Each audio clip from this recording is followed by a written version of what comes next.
The elevator chime cut through the silence of my apartment just as Nora Bailey dragged a silver suitcase across my hardwood floor and said, "Don't treat me like a stranger." I stood in the hallway with one hand still on my office door. Behind her were 6 moving boxes, a dented carry-on, one folder labeled "Housing Delay," and 6 weeks of disruption I had not planned for. My apartment was built around silence. The air purifier hummed at a low, steady frequency near the living room window. My server rack glowed behind the frosted glass wall of my office. Every light automated itself according to time of day. The thermostat never drifted. The counters stayed clear. The apartment did not echo, surprise me, or ask anything from me.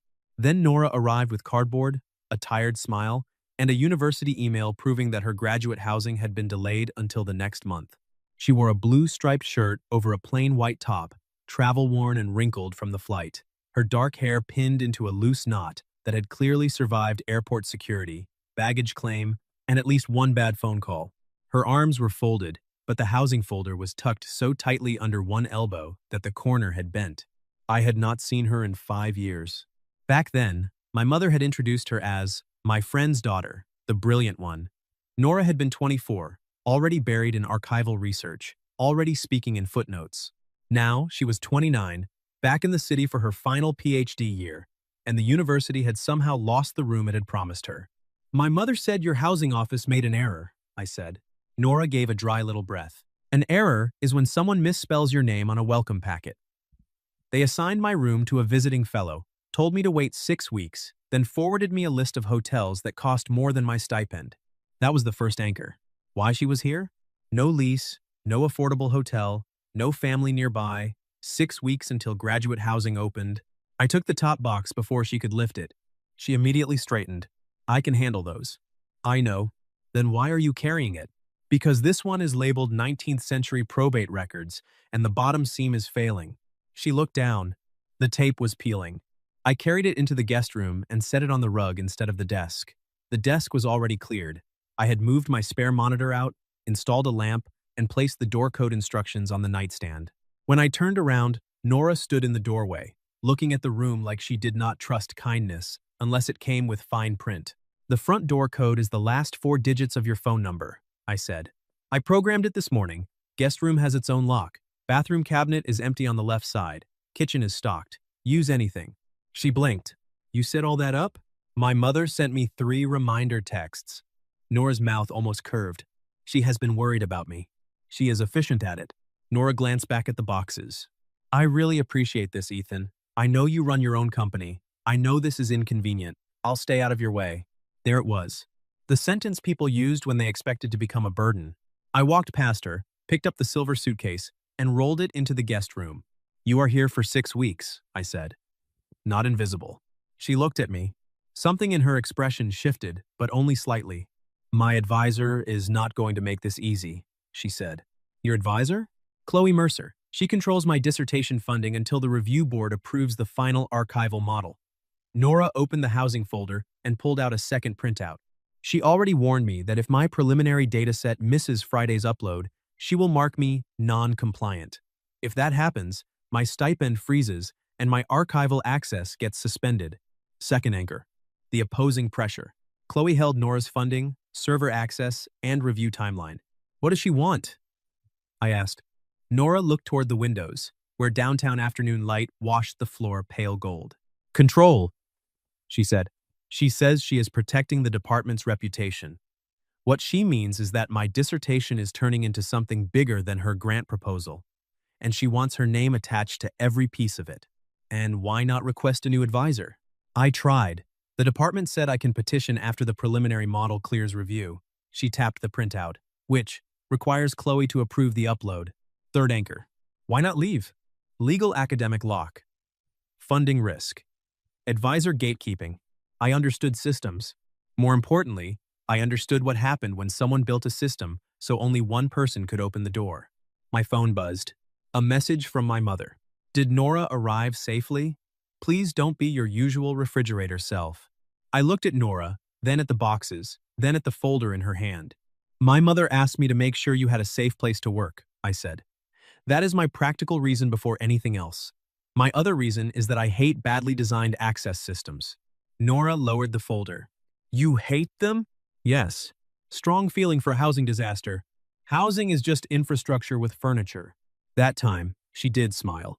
It was small, exhausted, real enough to change the room. I pointed toward the kitchen. The air purifier is loudest in the hallway. If it bothers you, tell me. If my keyboard bothers you at night, tell me. If the automation turns off a light while you are reading, tell me. Don't guess the rules. Her eyes held mine. That is what I meant, she said. What? When I said don't treat me like a stranger, she pressed the folder against her side. I don't need polite silence. I've had enough polite silence this year. If we are sharing a kitchen, just be honest. I nodded. I can do honest. I can do honest. Good. Then the air purifier clicked up one speed, adjusting to the open door and the dust from the boxes. Nora looked toward it. Does your apartment always sound like a spaceship? Yes. Comforting. It is calibrated. That is not the same thing. I took the last box from the hallway. By the time we finished moving her things, the silent apartment had acquired the shape of another person. A scarf over the guest room chair, a stack of archival binders by the desk, 2 mugs instead of 1 near the sink, and a blue housing folder sitting on the island, like a temporary passport. I returned to my office after dinner, but I did not compile another line of code. The apartment was not silent anymore. It was waiting. The first crisis came 3 days later. I was at the kitchen island, reviewing a security patch for my company's beta launch, when Nora's chair scraped back hard enough to make the mug beside her laptop wobble. Neither of us reached for it. Her eyes were fixed on the screen. The upload timer in the corner flashed red. Due 2:43 p.m. Ethan, she said, voice controlled in a way that made the room colder, is the internet down? I checked my dashboard. Packet loss is 0. Connection is stable. She refreshed the page. The university login bounced. Again, then again. Access denied, she read. Off-campus connection restricted. They changed the archive server rules this morning. Deadline? 3. I stood. She did not move away from the laptop. Good. This was her work, not mine. Before I touch anything, I said, you approve the connection. I can open an emergency university VPN route through their approved research gateway. I will not spoof your location. I will not bypass their system. You enter your credentials, and every packet remains under your account. She looked up quickly. You can do that? Yes. How? My company has a research compliance node hosted in the same data center as your university's digital humanities lab. We built it for a preservation startup last year. The route is approved, logged, and boring. Boring sounds good. Boring is excellent. I opened my admin dashboard and created a temporary secure tunnel. The screen asked for user authorization. I turned the laptop toward her. Read the prompt. She read every line. Temporary research access. User approved. Session logged. No credential storage. No file access beyond user activity. Nora clicked approve. Then she typed her own credentials. The dashboard opened. The upload button turned green. She selected the preliminary dataset, checked the file name twice, and hit submit at 2:51. The progress bar moved. 12%. 31. 58. The mug beside her laptop finally tipped from the vibration of the table and spilled coffee across a stack of sticky notes. Neither of us touched it. At 2:56, the upload receipt appeared. Nora's hand hovered over the trackpad. Then she pressed the receipt open and saved a copy to 3 places. Only after that did she grab a towel for the coffee. That was 9 minutes, she said. 14 if we include panic. I was not panicking. You nearly drowned your notes. She looked at the brown stain spreading across one yellow sticky note. That note was redundant. Sex. I respect the cover story. She sat back, the towel in one hand. For the first time since she arrived, her shoulders dropped fully. Thank you. You approved the route, I said. I only opened it. That distinction matters to you? Yes. She folded the towel around the wet notes. It matters to me, too. That was the first small shift. Not trust. Not yet, but a door unlocked from her side. By the second week, Nora's stress became visible in the apartment's patterns. She did not complain. She worked faster. If Chloe sent a critical comment, Nora reorganized her notes by color. If a department email arrived after midnight, she made tea and forgot to drink it. If she lost a citation, she stopped blinking as often, like her body had decided moisture was an unnecessary luxury until the footnote was found. I did not ask if she was okay. That question rarely helped people who had already decided they were not allowed to fall apart. Instead, I adjusted the environment. When she shivered, I raised the thermostat to 71. When the dining table filled with paper, I cleared half the island without making it a conversation. When her laptop fan screamed under the archival software, I slid a cooling stand beside her trackpad and walked away before gratitude could become another task. On Tuesday night, rain turned the windows black. The city below moved in red and white lines through the wet glass. Nora stood near the dining table, surrounded by printed census records, migration logs, and a spreadsheet that looked like it had personally insulted her. "The timeline does not match," she said. I looked up from my tablet. She was not talking to me yet. "The 1,912 migration ledgers contradict the census tables," she continued. "If I present this tomorrow, Chloe will say my model is unstable." Her fingers tapped the edge of the table in sets of 4. Tap, tap, tap, tap. Then again. I set my tablet down. "Stop." She froze. "I can't. You have been staring at the same contradiction for 6 hours. Your brain is optimizing for threat, not structure." That sounds like something a machine would say. A machine would be less concerned about your blood sugar. "I ate." "When?" Her silence answered. I opened the balcony door. Cold rain air moved into the apartment, carrying the smell of wet asphalt and the sound of tires below. "5 minutes," I said. "No papers." She looked at the mess on the table. "The presentation is at 9. The data will still be wrong in 5 minutes if we leave it alone." That got me a look. But she left the papers and followed me onto the balcony. We stood under the overhang while rain patterned the glass railing. I kept my hands in my pockets and my shoulder away from hers, leaving space wide enough for the boundary to breathe. Nora wrapped both hands around a mug of tea she had forgotten to drink earlier. The steam blew sideways in the wind. "You are treating the data like a math problem," I said. "It is a model." Her. "It is history." She looked at me. "Meaning?" "History has bugs, but people create them. If the census contradicts the migration logs, one of the clerks had a reason to lie." Nora turned toward the skyline. A taxi horn echoed up from the street, then her mug lowered half an inch. "The regional clerk," she said. "He was appointed by the mayor in 1911. I waited. The city was negotiating tax brackets in 1912. Underreported migration would make the district look smaller, lower obligation, less public funding required. Her eyes changed as the structure returned. "The data is not flawed. The record was manipulated." "There is your argument." She let out one quiet breath, and this time it did not shake. "You just debugged a 100-year-old census." I identified a corrupt input. That is the least romantic way to say something helpful. "Good." She looked at me with the first unguarded humor I had seen all week. "Good? Romance makes people imprecise. History has survived worse." The rain tapped the railing between us. When she went back inside, she did not return to the same panic. She built a new slide titled "Intentional Undercount as Administrative Strategy." At 11:40 p.m., she placed the printed slide on the island near my laptop. No words, just the slide. I read it, then nodded. She smiled and went back to work. The apartment's silence did not return. Something better took its place. A rhythm. Her keys near the window. My server fan behind glass. Rain on the balcony. 2 mugs in the sink. By Friday of week 5, the rhythm broke. I was on a call with Miles Cooper, my co-founder, about a memory leak in our payment gateway when Nora made a sound from the kitchen that was not speech and not breath. I muted myself. She stood by the island, phone in one hand, the other pressed flat against the quartz. The color had left her face. "What happened?" I asked. She posted it. "Who?" "Chloe." Nora turned the phone toward me.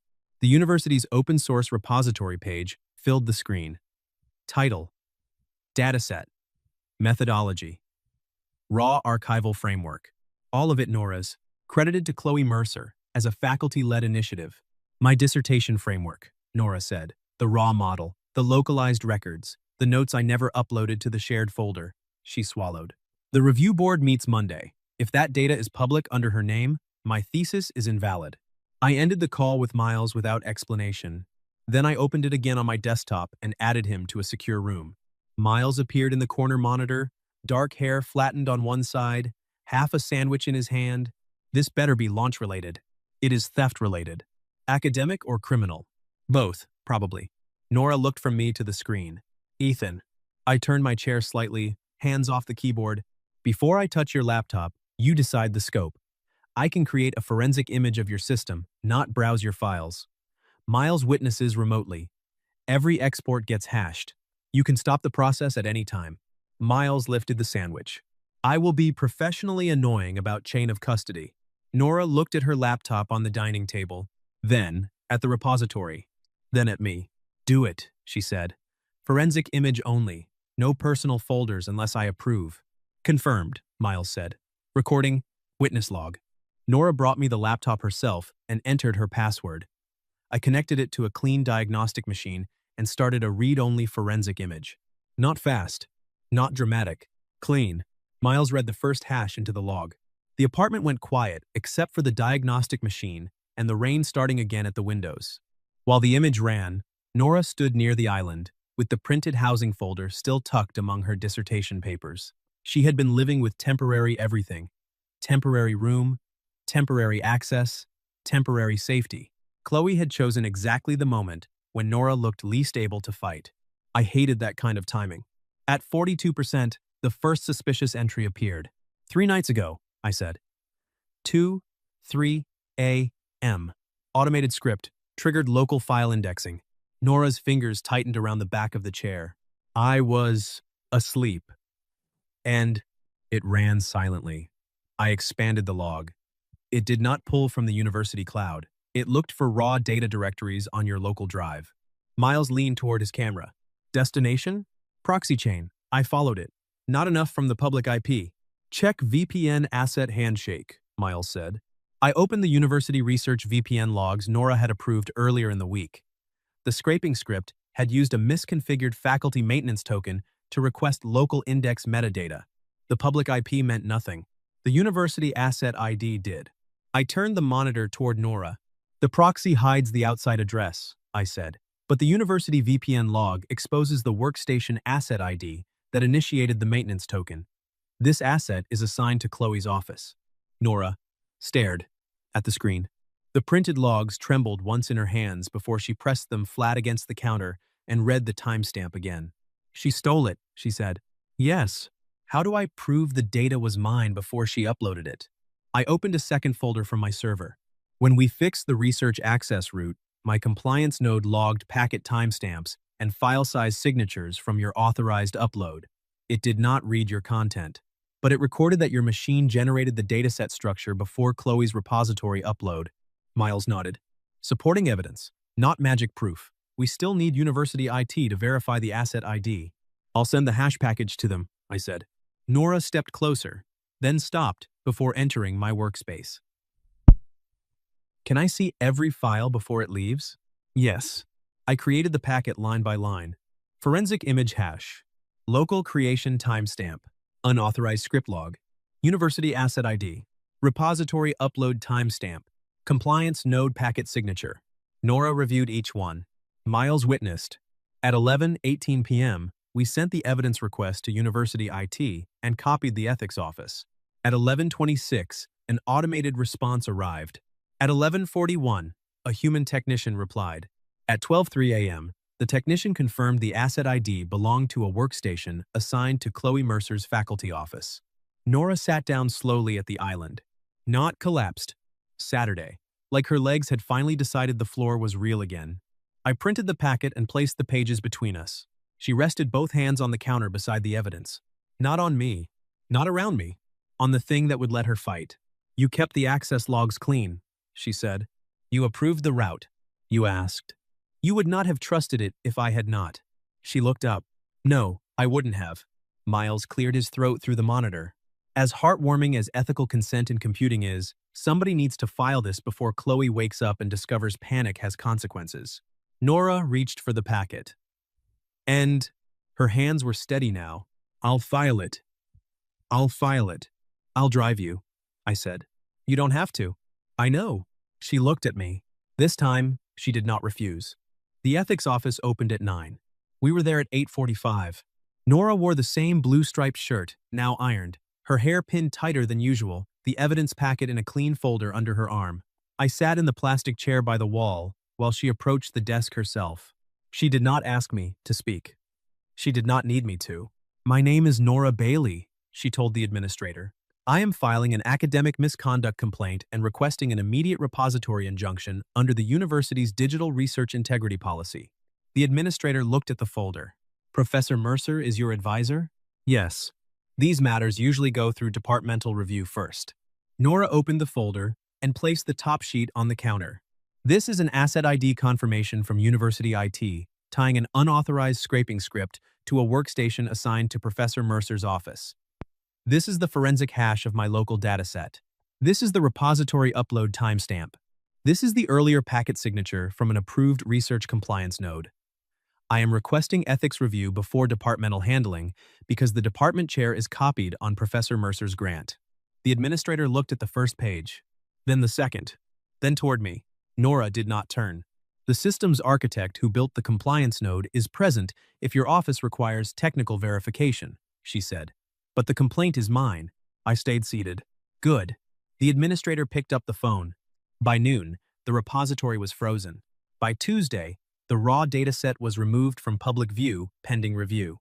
By Wednesday, Chloe was placed on administrative leave and barred from contacting Nora directly. By Thursday, Nora's funding was transferred to a new advisor. The email came while we were standing in the grocery store aisle because I had insisted that tea and crackers were not dinner. Nora opened her phone near the shelf of pasta sauce. Her mouth parted. Then she turned the screen toward me. Funding continuation approved. Advisor transfer confirmed. Repository injunction active. She read it twice. Then she placed one hand on the grocery cart and lowered her head for exactly 3 seconds. A woman at the end of the aisle reached around us for marinara. The store music played some cheerful song neither of us wanted. Nora lifted her head. I still have a dissertation. Yes. I have an advisor who is not Chloe. Yes. And I have to buy real food because you have opinions about crackers. Also yes. A laugh came out of her before she could stop it. Small, bright, the kind that made the fluorescent grocery lights feel less cruel. She put 2 jars of sauce into the cart. Fine. But I choose the pasta. Risky. I survived archival theft. You may be ready? That night, the apartment did not feel like a rescue shelter. It felt like a place where 2 people cooked badly and pretended it was intentional. Nora oversalted the pasta water. I misjudged the burner because I usually ate standing over the sink, and not while someone else argued about 19th century migration politics beside me. The sauce splattered the backsplash. The air purifier clicked into a higher setting, as if disappointed in us. Nora looked at it. Your spaceship is judging dinner. It has high standards. You eat protein bars for lunch. The purifier does not know that. It knows everything. It knows. The apartment, once optimized for silence, now had pasta steam on the windows, 2 plates on the island, and 1 argument about whether census corruption was technically a data breach. It was the first night in weeks where neither of us opened a crisis dashboard after dinner. On Monday of week 6, Nora picked up the keys to her graduate apartment. She brought them back in a small paper envelope and placed it on the kitchen island before setting down her bag. I looked at the envelope, then at her. You got them. I did. Good. The word came out flat. Too flat. Nora noticed. Of course she did. The apartment is small, she said. 3rd floor. Bad elevator. Decent light. Close to campus? 8-minute walk. That is better for your archive access. It is. I nodded. The air purifier hummed between us. The same low frequency as the day she arrived. But the apartment no longer felt silent around it. It felt like something holding its breath. Nora opened her bag and pulled out 3 documents. She placed them on the island in a careful row. First, signed graduate housing lease. Second, funding continuation letter. Third, advisor transfer approval. My housing is settled, she said. My funding is secured. My advisor is changed. Chloe cannot contact me while the review is open. I looked at the papers. Clean lines. No dependency. No emergency. No hidden pressure. Then Nora placed a 4th paper beside them. A printed dinner reservation. No crisis label. No university logo. No shared calendar invite. Just 2 names and Friday at 7. I'm taking the keys, she said. I'm moving into grad housing this week either way, so this is not about needing your apartment. Her fingers rested beside the reservation, not on it. It is about asking whether I can come back for dinner when the case is closed. The air purifier clicked down to its quietest setting. For once, the apartment made the correct choice. I looked at the reservation, then at Nora. You made a reservation before asking? I identified a preferred outcome. That sounds like systems architecture. I had a good teacher. I'm irritating. You are. Effective? She smiled. Very. I picked up the pen from the island and wrote one word under the reservation time. Yes. Then, I dated it. Nora looked at the date and shook her head. You date dinner reservations? I document important choices. That might be the most Ethan Scott answer possible. I slid the reservation back to her. Friday, I said. Friday. She looked toward the guest room, where most of her boxes were already packed again. This place was too quiet when I got here, she said. It was calibrated. It was lonely. I should have corrected her. I did not. Because the server hum behind the glass, the air purifier, the clean counters, the perfectly timed lights, none of them had ever answered me when I came home. Nora had. By the end of the week, the guest room was empty. The boxes were gone. The silver suitcase was gone. The housing folder was gone from the island. Her mugs were gone from the cabinet, except one she left behind on purpose, white ceramic, chipped near the handle, printed with the University Archive logo. She placed it beside my black coffee mug before she left for campus. For emergencies, she said. What kind? Tea-related. Serious. Very. Then she took her new keys, her dissertation notes, and the last box of books to graduate housing. I went back to work. The apartment returned to quiet. Technically, the air purifier hummed, the servers glowed, the counters were clear, no chair scraped at the dining table, no one muttered about corrupt clerks under their breath, no tea cooled beside the trackpad. At 7 p.m., the automation dimmed the living room lights. At 7:01, I changed the setting back.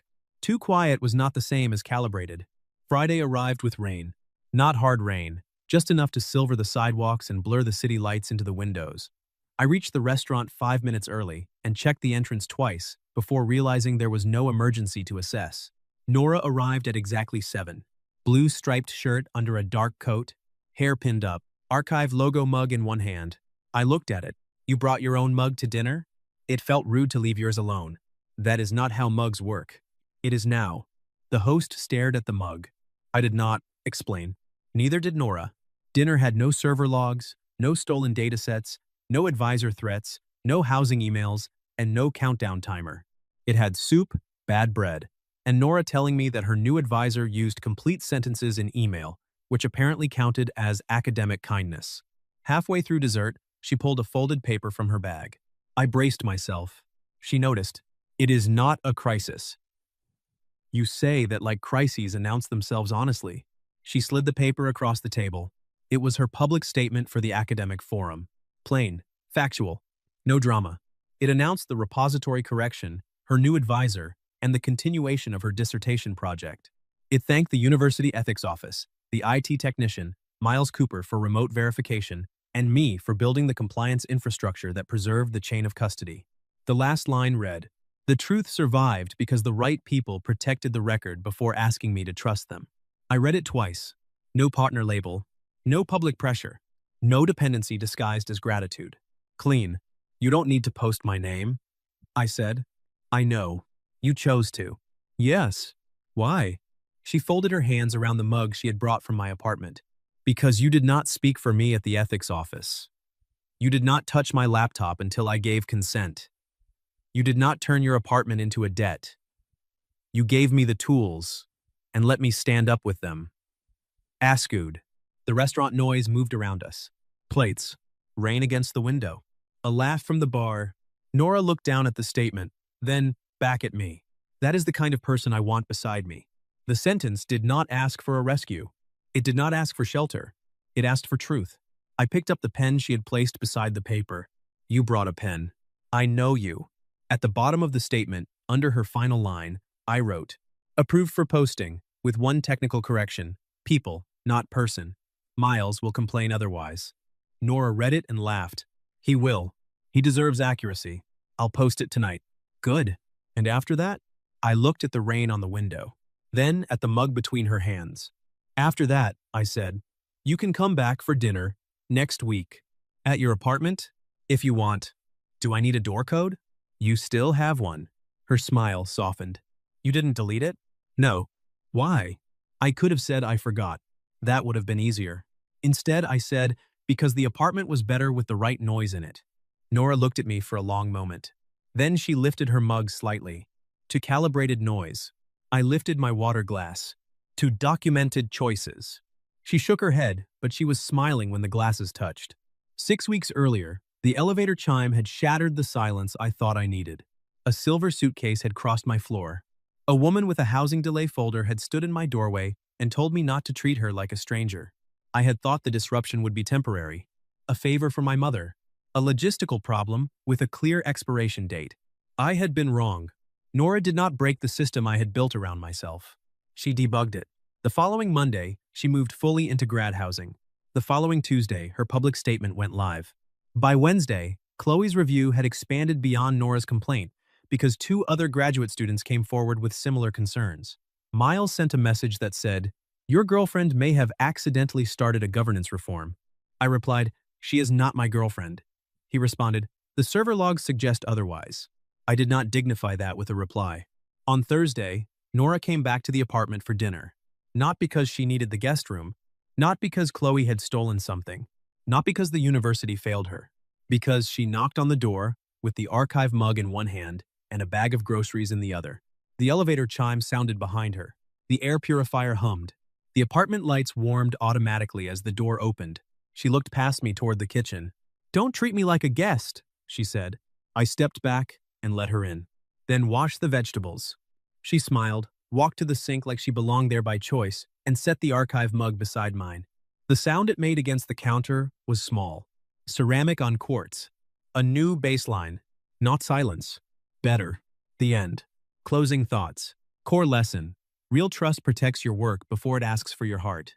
Green flag. They help you stand on your own before asking you to stay. Please like and subscribe so we can share more stories like this.